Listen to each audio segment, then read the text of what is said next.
ಥರ ಸ್ಕ್ಯಾಲೋಪ್ ಲೇಸಸ್ನ ದುಪ್ಪಟ್ಟ ಎಡ್ಜಸ್ಸಲ್ಲಿ ಇಲ್ಲ ಸೀರೆ ಎಡ್ಜಸ್ಸಲ್ಲಿ ಯಾವ ಥರ ಈಸಿಯಾಗಿ ಸ್ಟಿಚ್ ಮಾಡೋದು ಅಂತ ಇವತ್ತು ನಾನು ವಿಡಿಯೋಲಿ ಹೇಳ್ತೀನಿ.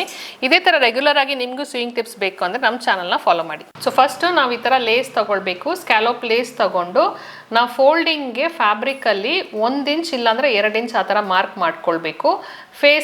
ಫೇಸ್ ಮೇಲೆ ಮಾರ್ಕ್ ಮಾಡ್ಕೊಂಡಾದ್ಮೇಲೆ ಈ ಲೇಸ್ನ ಆ ಮಾರ್ಕ್ ಮಾಡಿರೋ ಜಾಗದಲ್ಲಿ ಇಟ್ಬಿಟ್ಟು ಫೋಲ್ಡ್ ಮಾಡಿಬಿಟ್ಟು ತುದಿಯಲ್ಲಿ ಸ್ಟಿಚ್ ಮಾಡಬೇಕು, ಎಡ್ಜಲ್ಲಿ ಸ್ಟಿಚ್ ಮಾಡಬೇಕು ಈ ಥರ.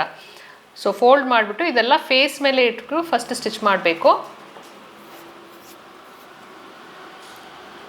ಫೇಸ್ ಮೇಲೆ ಇಟ್ಕೊಂಡು ಎಡ್ಜಲ್ಲಿ ಸ್ಟಿಚ್ ಮಾಡಬೇಕು.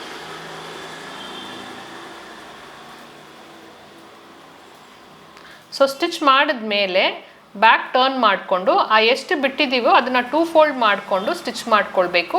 ಲೇಸ್ ಔಟ್ಸೈಡ್, ಆ ಸ್ಕ್ಯಾಲೋಪ್ ಬಂದುಬಿಟ್ಟು ಔಟ್ಸೈಡ್ ಇರಬೇಕು. ಸೊ ಆ ಥರ ಬಿಟ್ಬಿಟ್ಟು ಇದನ್ನು ಫೋಲ್ಡ್ ಮಾಡಿ ಸ್ಟಿಚ್ ಮಾಡಬೇಕು. ಸೊ ಕಮ್ಮಿ ಇಟ್ಕೊಂಡ್ರೆ ಫೋಲ್ಡ್ ಮಾಡೋಕ್ಕೆ ಕಷ್ಟ ಆಗುತ್ತೆ. ಸೊ 1 ಇಂಚ್ ಇಲ್ಲಾಂದರೆ 2 ಇಂಚ್ ಇಟ್ಕೊಳ್ಳಿ. ಸೊ ಫೋಲ್ಡ್ ಮಾಡೋಕ್ಕೂ ಈಸಿ ಇರುತ್ತೆ. ಇದು back side of the fabric.